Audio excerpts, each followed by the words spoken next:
वयाच्या मानाने 78 वय। जिल्हा परिषद शाळेमध्ये 27 वर्ष रामपुरीला, 1 वर्ष आसेगावला सेवा झाली आणि 2005 ला सेवानिवृत्त झाल्यानंतर आता 20वे वर्ष चालू आहे। 2025 म्हणजे 20वे वर्ष चालू आहे।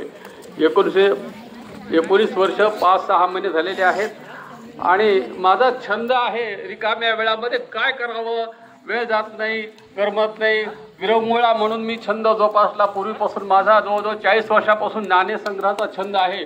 नेपाळला गेलो, नेपाळची नाणी आणली, कुठे काशीला गेलो, पुन्हा कन्याकुमारीला, जिथे जिथे त्र्यंबकेश्वरला ज्या ठिकाणी मी गेलो त्या ठिकाणी मला जे आवडलं ती नाणी काही वस्तू मी विकत आणल्या आणि संग्रह करीत त्यावेळेला असं वाटत नव्हतं की असा प्रसंग येईल आणि एवढी याची प्रसिद्धी आणि याचा उपयोग होईल असं वाटत नव्हतं।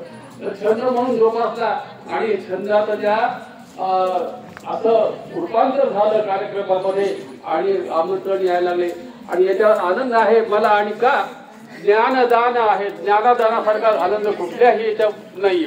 अन्नदान केलं 1 वेळची भूक भागेल, ज्ञानदान झालं तुम्हाला तो ज्ञान आयुष्यभर ते माणूस विसरत नाही, म्हणून सर्वात श्रेष्ठ ज्ञानदान आहे। आणि या निमित्ताने ज्ञानदान होतं म्हणून आपल्या ज्या ठिकाणी मी जर शाळेमध्ये गेलो, कुठेतरी साहेबांना विचारतो, म्हणतो मला वर्गावर जाऊन शिकू द्या 1 तास, कुठेही जरी गेलो तर ओळख काढायची पाहिजे। रिकाम्या वर्गात